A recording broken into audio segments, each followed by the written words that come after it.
إن الله وملائكته يصلون على النبي يا أيها الذين آمنوا صلوا عليه وسلموا تسليما.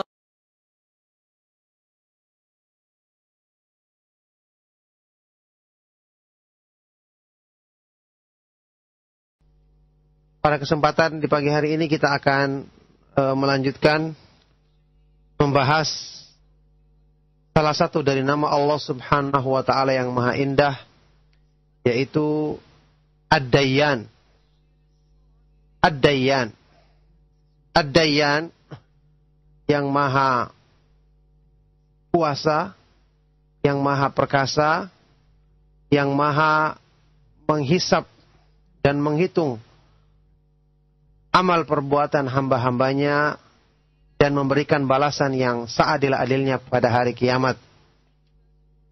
Inilah satu di antara nama Allah Subhanahu wa taala yang disebutkan dalam Asmaul Husna, nama-namanya yang maha indah, yang juga sangat patut untuk kita renungkan kandungan artinya. Dalam hal ini memotivasi seorang hamba yang beriman untuk selalu mempersiapkan diri sebaik-baiknya menghadapi hari perhitungan di hadapan Allah Subhanahu wa taala, yang pada waktu itu segala sesuatu akan diperhitungkan, segala sesuatu akan dibalas dengan seadil-adilnya oleh Allah Subhanahu wa taala, yang tidak ada sesuatu pun yang tersembunyi di hadapannya. Nama Allah Subhanahu wa taala Ad-Dayyan disebutkan dalam sebuah hadis yang sahih yang diriwayatkan oleh Imam Ahmad dalam musnadnya, kemudian Imam Bukhari dalam kitab Al-Adabul Mufrad, juga Al-Hakim dalam Al-Mustadrak, dan yang lainnya dari sahabat yang mulia Jabir bin Abdullah radhiyallahu taala anhu. Dia mengatakan dalam sebuah hadis yang panjang, beliau mengatakan, balagani hadithun an rajulin sami'ahu min Rasulillah sallallahu alaihi wasallam fashtaraitu ba'iran. Sampai kepadaku sebuah hadis dari seorang sahabat yang mendengarnya dari Rasulullah sallallahu alaihi wasallam. Fashtaraitu ba'iran, maka aku membeli sebuah unta untuk saya tunggangi mendatangi orang tersebut agar bisa bertanya langsung kepadanya. Tsumma syadattu alaihi rahli, kemudian aku memacu kudaku menuju orang tersebut.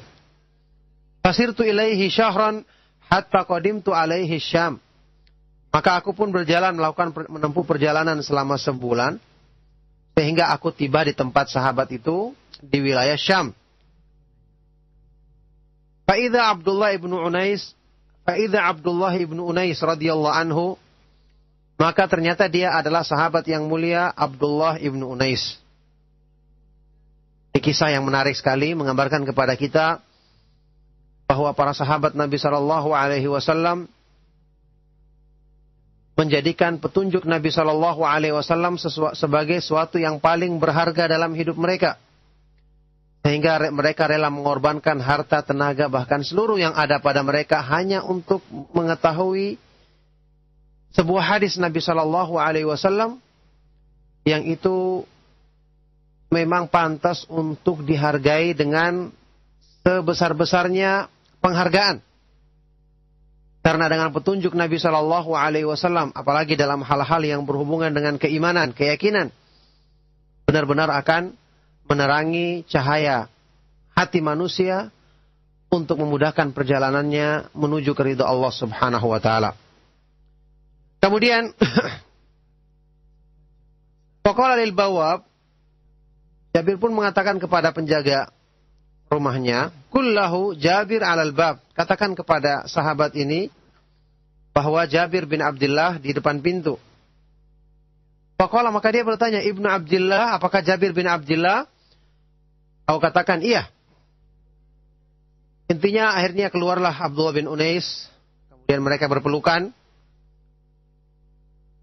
Faqultu, maka aku katakan, hadisan balagani anka annaka sami'tahu min Rasulillah sallallahu alaihi wasallam fil qisas Fakhashitu an tamuta au amuta qabla an asma'ahu. Ada sebuah hadis sampai kepadaku dari riwayatmu, dari yang kamu dengar dari Rasulullah sallallahu alaihi wasallam tentang masalah qisas pada hari kiamat. Aku khawatir kamu meninggal dunia atau aku meninggal dunia sebelum aku mendengarnya. Maka kemudian sahabat yang mulia ini Abdullah ibn Unais radhiyallahu anhu mengatakan, sami'tu Rasulullah sallallahu alaihi wasallam yaqul, aku mendengar Rasulullah sallallahu alaihi wasallam bersabda. Jadi subhanallah, ini kita perhatikan satu pelajaran penting untuk para penuntut ilmu. Orang-orang yang beriman, apalagi yang mengaku mencintai sunnah Nabi sallallahu alaihi wasallam. Orang-orang mulia sebelum kita dimuliakan oleh Allah subhanahu wa ta'ala karena memang mereka memuliakan sesuatu yang pantas dimuliakan. Karena memang mereka rela untuk mengorbankan apa yang ada pada diri mereka guna memahami dan mengamalkan petunjuk Allah subhanahu wa ta'ala. Begitu berharganya ilmu sunnah di hadapan mereka, sampai-sampai menjadikan mereka demikian menyesal kalau seandainya ada satu hadis pun yang luput dari pengetahuan mereka. Nah, ini seharusnya menjadi contoh bagi orang-orang yang mengaku sebagai ahlu sunnah, yang dimuliakan dengan memahami ilmu sunnah, bahwasanya hendaknya kita mengejar sesuatu yang benar-benar merupakan kemuliaan yang hakiki di hadapan Allah subhanahu wa ta'ala. Bahwa mestinya kita berusaha untuk tidak bertindak, bersikap, memiliki kebiasaan sebagaimana orang-orang awam yang tidak mengenal kemuliaan ini. Yang mereka itu mengejar dunia yang semu, karena memang mereka tidak dimuliakan oleh Allah subhanahu wa ta'ala. Maka sangat disayangkan orang-orang yang dimuliakan dengan memahami ilmu sunnah, mengetahui keindahan mempelajari sunnah Nabi sallallahu alaihi wasallam, mempelajari petunjuk Allah dan Rasulnya, kemudian dia ikut terpengaruh juga mengejar kemewahan dunia yang semu dan menjadikan angan-angannya selalu tergantung kepada perkara-perkara dunia yang pada hakikatnya merupakan kehinaan dan bukan merupakan kemuliaan. Nah, hadisnya yang dibawakan oleh Abdullah ibn Unais ini saya lanjutkan. Bahwasanya dia mengatakan, aku mendengar Rasulullah sallallahu alaihi wasallam bersabda, yuhsyarun nasu yaumal qiyamati au qala al-ibadu uratan gurlan buhman.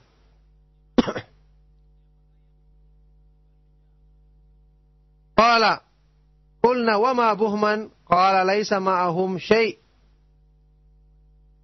Rasulullah SAW bersabda, pada hari kiamat nanti manusia akan dikumpulkan. Semua manusia atau semua hamba-hamba akan dikumpulkan pada hari kiamat dalam keadaan uratan, tidak berpakaian, burlan, belum disunat, dan buhman, tidak membawa apapun dari harta yang mereka miliki di dunia. Sama sekali tidak membawa apa-apa, cuma membawa dirinya sendiri, itu pun dalam keadaan tidak berpakaian, kemudian belum disunat dan tidak membawa apa-apa. Qala qulna, kami para sahabat bertanya, apa artinya buhman ya Rasulullah? Maka Rasulullah SAW menjawab, laisa ma'ahum syai', yakni mereka tidak membawa sesuatu apapun dari apa yang dulu mereka miliki sewaktu di dunia. Thumma yunadihim bisautin yasma'ahu man ba'uda kama yasma'ahu man qarub.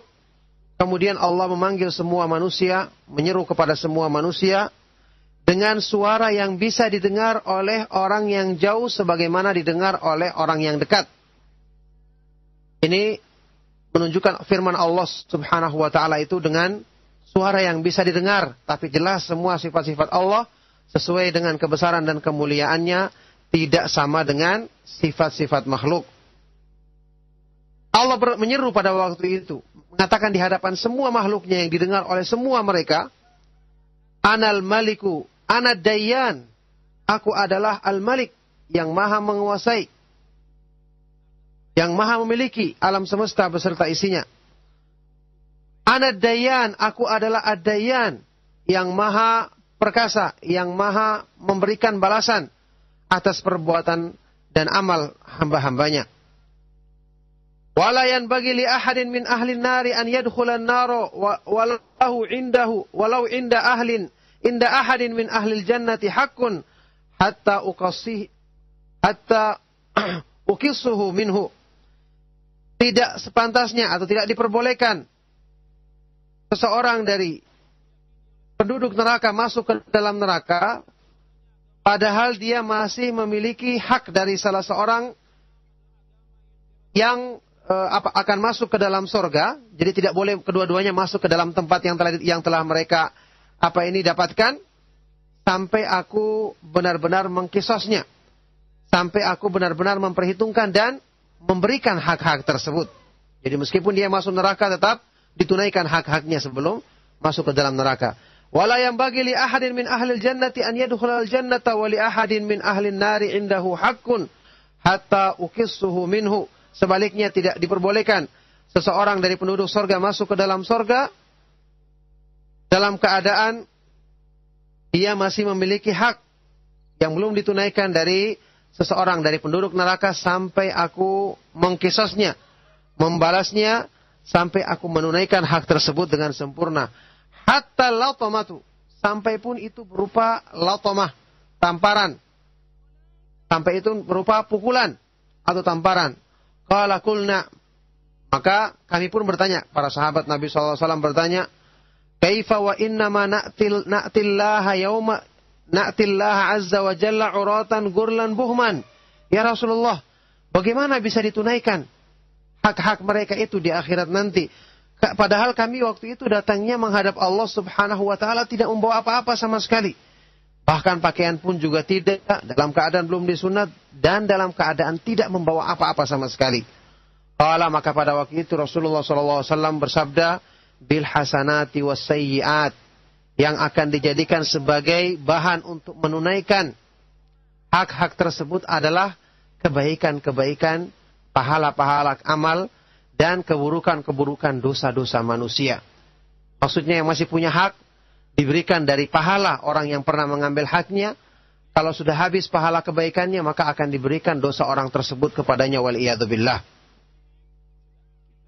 Kemudian dalam sebagian riwayat dari hadis ini, setelah menyampaikan hadis ini, Nabi SAW membaca firman Allah Subhanahu wa taala, al-yawma tujza kullu nafsin bima kasabat la zulma al-yawm. Pada hari ini masing-masing manusia akan diberikan pembalasan. Masing-masing jiwa akan mendapatkan balasan sesuai dengan apa yang mereka usahakan. Sewaktu di dunia, la zulma al-yawm, pada hari ini tidak akan ada kezaliman sama sekali. Nah, inilah hadis sahih yang menggambarkan kepada kita tentang penetapan nama Allah Subhanahu wa taala Ad-Dayyan. Hadis ini dinyatakan